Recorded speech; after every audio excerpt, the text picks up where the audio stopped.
तो हेलो बच्चों, नोवा YouTube channel के बोर्ड आवर सेक्शन में स्वागत है। तो आज हम आपका हिंदी बी का जो आप लोग डिमांड कर रहे थे बच्चों, हिंदी बी का है ना, क्लास 12 का 2022 का एग्जाम जो हुआ है उसका सॉल्यूशन के लेके आए हुए हैं। आंसर की आप लोग बोल सकते हैं सॉल्यूशन। तो चलिए हम लोग देख लेते हैं और आप लोग मिला सकते हैं कि कितने क्वेश्चन आपके सही हुए हैं। और अगर नेक्स्ट ईयर वाले बच्चे हैं आप, तो आप देख सकते हैं कि लास्ट ईयर किस तरह के क्वेश्चन आए हुए हैं। ठीक है, तो उस तरह से पैटर्न आपको मालूम चल जाएगा। आपको क्या करना है, वीडियो शेयर करना है। जितने भी क्वेश्चंस के आंसर होंगे मेरे हिसाब से, मेरे अनुसार सभी सही है। फिर भी अगर आपको लगता है तो आप नीचे कमेंट जरूर करना। अगर मुझे लगेगा तो मैं उस पर पिन कर दूंगा अगर आपका सही लगेगा तो। ठीक है, तो चलिए हम लोग आगे बढ़ते हैं। इससे पहले मैं बता दूं कि अगर वीडियो क्लीन नहीं दिख रहा है तो 480p में कर ले, वीडियो आपको क्लीन दिखेगा। तो चलिए हम लोग आगे बढ़ते हैं। तो देखिए बच्चों, थोड़ा सा बाहर आके बनाना पड़ रहा है क्योंकि बताया था कि मेरे घर के बगल में रामनवमी अष्टमी का पूजा हो रहा है, पावन पर्व चल रहा है ना। तो इस पावन पर्व में काफ़ी ज़्यादा शोरगुल हो रहा है बच्चे का और सभी लोगों का। मेरा मंदिर के बगल ही घर है तो मैं यहाँ पे दूर में आना पड़ रहा है, इसीलिए मुझे थोड़ा टाइम लग गया। तो देखिए फर्स्ट क्वेश्चन जो आप लोग को दिया हुआ था कि यहाँ पे देखिए जो आप लोग को जो ये पैसेज दिया हुआ था ना बच्चों, पदांश, ये आपका संगीत पर दिया हुआ है। देख पा रहे होंगे संगीत पर आपका दिया हुआ है। तो फर्स्ट क्वेश्चन आप लोग को जो इस पर दिया हुआ है, चलिए देख लेते हैं। फर्स्ट क्वेश्चन जो आपको दिया हुआ है, देखिए जनसाधारण के अनुसार संगीत किसका साधन है। तो आप लोग ऊपर पैसेज पढ़ लेना, पैसेज के हिसाब से मनोरंजन का, हंसी खेल का, मनोरंजन का।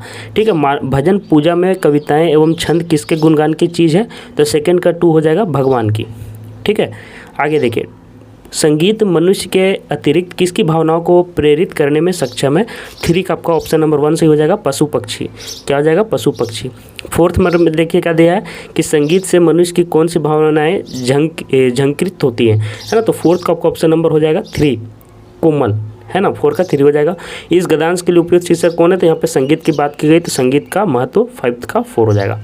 चलिए अगले पेज में देखिए, यहाँ पे फिर से आपका एक पैसेज दिया हुआ था, गद्यांश पदांश दिया हुआ है। पदांश आप लोग पढ़ना था और इस पर क्वेश्चन था, है ना। कुहरा था, सूरज था। कुहरा किसका प्रतीक है। तो बच्चों कुहरा यहाँ पे निराशा का प्रतीक हो जाएगा, है ना।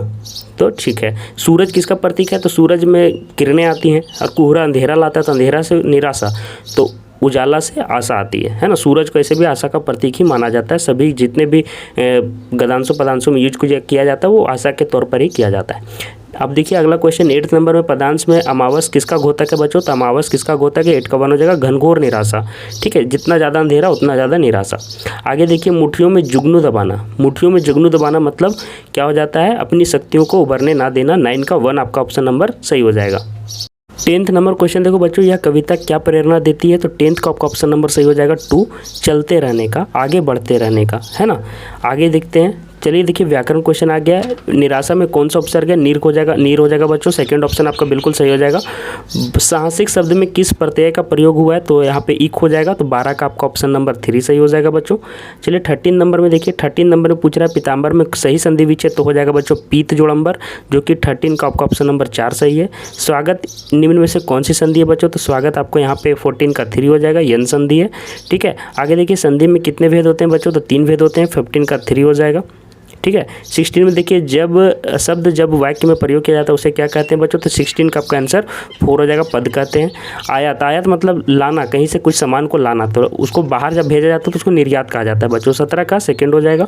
18 देखिए, हवा का पर्यायवाची। समीर, वायु और अनिल, ये सभी वायु के आपके पर्यायवाची हैं, लेकिन सलील आपका शायद जल का है ना, नीर सलील, तो ये आपका सेकेंड ऑप्शन सही हो जाएगा। आगे देखिए बच्चों, यहाँ पे ये आपका जो दिया हुआ है इसको पढ़ना है। देखिए यहाँ पे कुछ पद दिए हुए हैं, है ना, पदांश है। पोथी पढ़ी पढ़ी जग मुआ, पंडित भयाना कोई, एके असीर पीयू का पढ़े सो पंडित होए।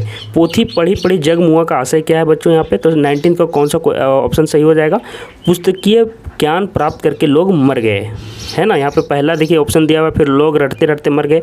पुस्तक पढ़कर कोई भी ज्ञानी ना बन सका, है ना, और पुस्तकीय ज्ञान जान निकाल लेता है। तो ये क्वेश्चन काफ़ी कन्फ्यूजिंग था, लगभग सभी सही लग रहा था।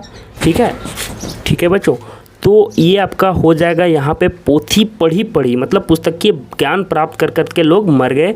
तो यहाँ पे 19 का 1 ऑप्शन सबसे करेक्ट है। ठीक है, याद रखिए, पुस्तकीय ज्ञान प्राप्त कर करके लोग मरते चले गए। ठीक है, आगे देखिए, एके असीर किसे कहा गया है। तो एके असीर देखिए बच्चों, पीयू मतलब होता है प्रेम, है ना, लेकिन यहाँ पे एके असीर, तो यहाँ पे भक्ति मुझे ज़्यादा करेक्ट लग रहा है, तो 20 का 4 ही ज़्यादा सही होगा। ठीक है, एके असीर मतलब भक्ति का, है ना, भक्ति, यहाँ पे ईश्वरीय भक्ति को बोध किया जा, मतलब कि ज़्यादा इस पर जोर डाला जा रहा है। 21 का देखो, ठीक है, इसमें भी थोड़ा सा कन्फ्यूजन था मुझे ईश्वर और भक्ति में, लेकिन एक ही सिर जब बोल दिया तो मतलब भक्ति ही होना चाहिए। पंडित होने के लिए क्या आवश्यक है बच्चों, 21 का 4 हो जाएगा, परमात्मीय ज्ञान होना, है ना। बाकी तो आप लोगों को पता होगा कि पढ़ पढ़ के लोग मर गए। पोथी पढ़ने में क्या व्यंग्य है, तो पोथी पढ़ने में क्या व्यंग्य है बच्चों, पुस्तकीय ज्ञान प्राप्त करना, है ना। तो ये आपका 4 नंबर हो जाएगा। चलिए अब आप लोग का 23rd से हम लोग आते हैं बच्चों। इस साखी में कवि क्या कहना चाहता है, तो क्या कहना चाहता है बच्चों, 23rd का कौन सा हो जाएगा, ज्ञानी बनने के लिए परमात्मा का बोध होना आवश्यक है, सिर्फ पढ़ पढ़ के मरने से कोई फायदा नहीं है। मनुष्यता पाठ में मनुष्य मात्र बंधु का आशय है, तो 24 का आपका ऑप्शन नंबर 3 हो जाएगा, सभी मनुष्य तुम्हारे बंधु हैं। ठीक है, 25 में देखिए क्या पूछ रहा है कि पर्वत प्रदेश में पावस, कविता में पर्वत की आंखें किसे कहा गया, फूल को। सेकेंड ऑप्शन आपका बिल्कुल करेक्ट हो जाएगा। 26 में देखिए पर्वत अपना आकार कहाँ देख रहे हैं, तो 26 का 4 हो जाएगा, ताल में दर्पण की भांति देख रहे हैं, लेकिन ताल पर जोर दिया गया है। ठीक है, आगे देखिए कि दधीची ने कौन सा महान कार्य किया था, 27 का फर्स्ट हो जाएगा, अपने शरीर का हड्डियों का दान किया था। आगे देखो उदार मनुष्य किसके लिए जीता है ना, तो उदार मनुष्य किसके लिए जीता है, तो 28 का परोपकार के लिए। ठीक है, थर्ड ऑप्शन। कवि पंत ने वृक्षों की तुलना किससे की है, तो 29 का फर्स्ट हो जाएगा, ऊंची ऊंची आकांक्षाओं से, है ना।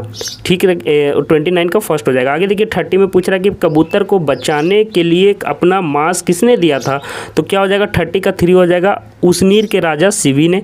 आगे देखिए सहस्त्र दृग सुमन, यहाँ पे देखिए सहस्त्र मतलब होता है हजारों, दृग मतलब होता है आँख, और सुमन मतलब होता है फूल। आपका यही आंसर सही हो जाएगा। सहस्त्र मतलब हजार होता है संस्कृत में, आप लोग को याद रखना है। ठीक है, ये मैंने संस्कृत में बताया था। 31 का 4 हो जाएगा। आप लोग हमारे संस्कृत का PDF मतलब वीडियो जरूर देखिएगा, संस्कृत का एग्जाम से पहले मैंने मॉडल पेपर में सोल्यूशन करवाया है। अब यहाँ से देखिए फिर से गद्यांश है और इस पर क्वेश्चन है, तो गद्यांश पढ़ लीजिएगा। प्रस्तुत गद्यांश के लेखक कौन है, तो 32 का आपका आंसर हो जाएगा 4। ठीक है, प्रेमचंद। 31 का मैंने करा दिया क्या, हाँ 31 का मैंने करा दिया। तो 32 का मैंने क्या बताया, प्रेमचंद 4 नंबर। 33 में चलिए, छोटा भाई आंसू क्यों बहाने लगता है, तो 33 का आंसर हो जाएगा आपका फर्स्ट, बड़े भाई की डांट फटकार और लताड़ सुनकर।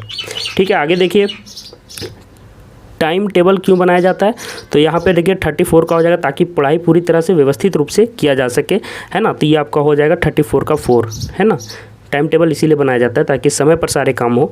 गद्यांश में आए मुहावरे, जिगर के टुकड़े होना मतलब बहुत कष्ट होना, है ना। वहाँ पे देख रहे होंगे, समझ में आ रहा होगा कि किस उपलक्ष्य में इसका उपयोग किया गया है। 36 में देखिए भाई साहब किस कला में निपुण थे, तो 36 का 4 हो जाएगा, उपदेश कला। आगे देखिए 37 में 26 जनवरी 1931 के दिन का इतिहास में क्या महत्व है, तो क्या हो जाएगा 37 का बच्चों 1 हो जाएगा। इस दिन भारतवासियों ने दूसरे स्वतंत्रता दिवस के रूप में मनाया था।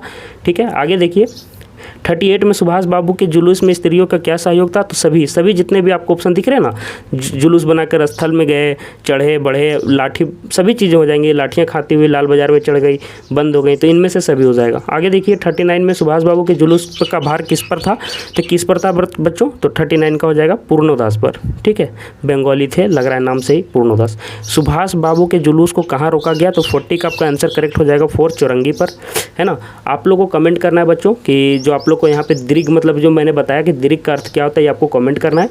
इसके साथ ही साथ कितने आपके क्वेश्चंस करेक्ट हुए हैं ये भी आपको कमेंट करना है, ताकि मुझे पता चले कि आपके कितने क्वेश्चंस करेक्ट हुए हैं।